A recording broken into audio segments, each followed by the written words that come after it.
দৃশ্য উপভোগ করছি। দাও তো সে ছবি না তুলে ভিডিও। শুভ দুপুর, এখন দুপুর হয়ে গিয়েছে। তারপরও আমরা হঠাৎ করে সিদ্ধান্ত নিয়েছি যে সমুদ্রে ঘুরতে যাব। যে কথা সেই কাজ, রওনা হয়ে দিয়েছি সমুদ্রের পথে। পথে যেতে যেতে অনেক সুন্দর প্রাকৃতিক দৃশ্য উপভোগ করছি। কোথাও সবুজ হলুদ গাছ, কোথাও লাল গাছ। এইখানে বললাম যে অনেক সুন্দর পরিবেশ, আমি একটু নামবো। তাই নেমে আপনাদেরকে একটু ভিডিও করে দেখাচ্ছি। দেখেন কত সুন্দর প্রাকৃতিক দৃশ্য। এই রঙিন গাছগুলোর মাঝে মনে হচ্ছে হারিয়ে যাই। আমরা এই যে এখানে গাড়ি পার্কিং করে সামনের দিকে যাচ্ছি। সামনে একটু পায়ে হেঁটে গেলেই সমুদ্র।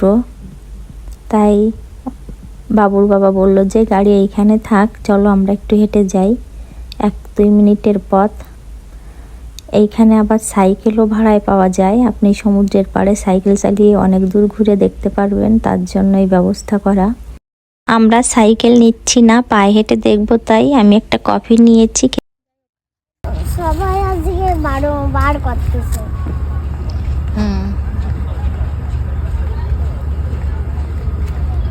এখানেও পার্কিং আছে, আমরা বুঝতে পারিনি, তার জন্য একটু আগে থেকে গাড়ি রেখে চলে আসছি।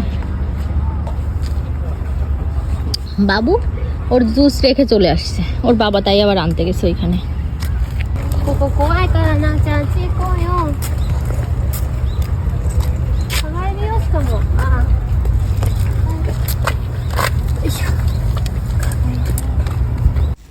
আমরা দুইজন এখানে দাঁড়িয়ে বাবুর বাবার জন্য অপেক্ষা করছিলাম, সে আসলে একসাথে যাব। সে চলে এসেছে বাবুর জুস নিয়ে। আমরা এখন সমুদ্রের তীরে চলে যাচ্ছি। কোথায় যে সমুদ্রে নামা যায় সেইটা দেখছিলাম। এইখানে এসে দেখি সুন্দর একটা রাস্তা করা, সমুদ্রের ভিতর চলে গিয়েছে। তাই আমি একটু ভিডিও করছিলাম। দেখেন এরকম রাস্তা চলে গিয়েছে। বাবু আর আমি একটু ওইদিকে যাচ্ছি। আর আমার দুষ্টু মিষ্টি পাখিটা, কই দেখি তো, একটু তাকাও। না, বন্ধুদের সাথে একটু কথা বলো। তুমি বন্ধুদের সাথে আজকে কথা বলোনি, বলো বন্ধুদের কোথায় এসেছো? কেন তোমার মন খারাপ হচ্ছে কেন বাবা? ও সমুদ্রে নামছি না, এর জন্য মন খারাপ হচ্ছে? নামবো তো। দেখেন কত সুন্দর, আমার তো মনে হচ্ছে কি জলের ভিতর নেমে যাই। অনেকেই মাছ ধরছে। বাবুর বাবাকে অসংখ্য ধন্যবাদ এত সুন্দর একটা জায়গায় আনার জন্য।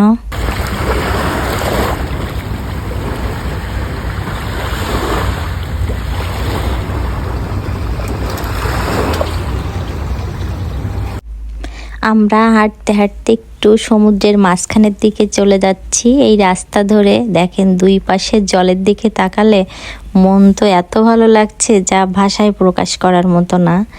আর আশেপাশের লোকজনেরা মাছ ধরছে। বালিতে আমার নামের প্রথম অক্ষর লিখেছি, আর দেখেন জলে ধুয়ে নিয়ে যাচ্ছে।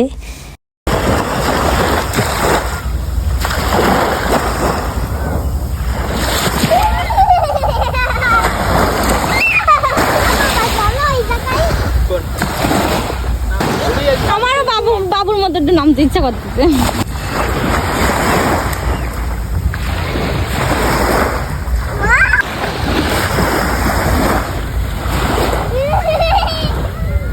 আমিও জুতো খুলে জলে পা ভিজাতে শুরু করে দিয়েছি। জলের স্রোতে জামা ভিজে যাচ্ছে। এবার একটু জলে হাত দিয়েও দেখতে মন চাচ্ছে। বাবুর বাবাকে একটু জল ছিটিয়ে ভিজে দিচ্ছি, বলছি তুমি নামো, দেখো কত সুন্দর লাগছে এখানে।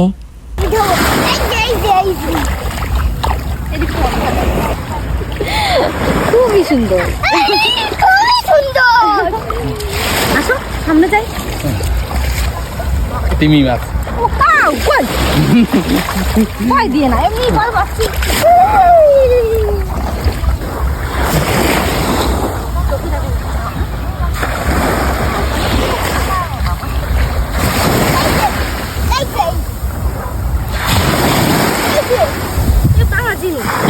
ওঠো ওঠো, দেখো বাবুরে আর ভিজে না।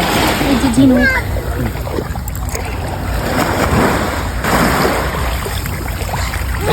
এই দেখো অবস্থা। বলছি আমাকে কয়েকটা ছবি তুলে দাও, তো সে ছবি না তুলে ভিডিও করছে। আমার সাঁতার কাটতে ইচ্ছা করছিল কিন্তু পারলাম না, বিকেল হয়ে গিয়েছে, অনেক দূর ফিরতে হবে। স্রোতের জল যখন পায়ে ছুঁয়ে যাচ্ছিল আমার যে কত ভালো লাগছিল এটা বলে বোঝানো যাবে না। আমি কিছু জিনিস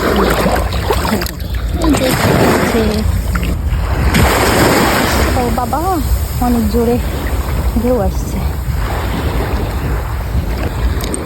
দেখি আরো কিছু পাওয়া যায় কিনা। তো বস্তা বস্তা ঝিনুক, মনে তো হচ্ছে সবগুলোই নিয়ে যাই। এই যে আমার বেবিটা, লক্ষ্মী সোনা। এই নাও। আচ্ছা, ও ঠান্ডা লেগে গিয়েছে, এর জন্য জামা প্যান্ট পরিয়েছি। সূর্য ডুবে গিয়েছে, আমি বুঝতে পারছি এখন আমাদের বাসায় ফিরে যেতে হবে।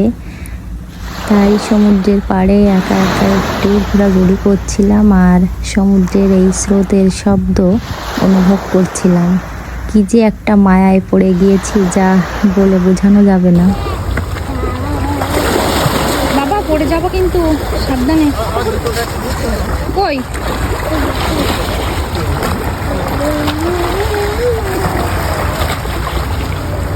মোজা কি আছে ভিতর? ঠিক আছে।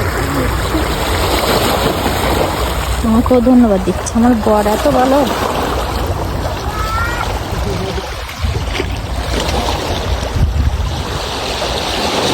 সমুদ্রের পাড়ে একটুও ঠান্ডা লাগছে না, আমার তো লাগছে না, আমার এত ভালো লাগছে যে ঠান্ডা নাকি বুঝতেই পারছি না। তো ফিরে যেতে মন চাচ্ছে না, তবুও সমুদ্রকে বলছি আমার বাসায় ফিরতে হবে। তোমার যে ভালোবাসা পেয়েছি, যে সৌন্দর্য দেখেছি, আমি আবারও আসবো। আর আমার বন্ধুদের জন্যও ভিডিও করে নিয়েছি। ভিডিও দেখে সবাই লাইক কমেন্ট করবেন। ভিডিও দেখার জন্য ধন্যবাদ।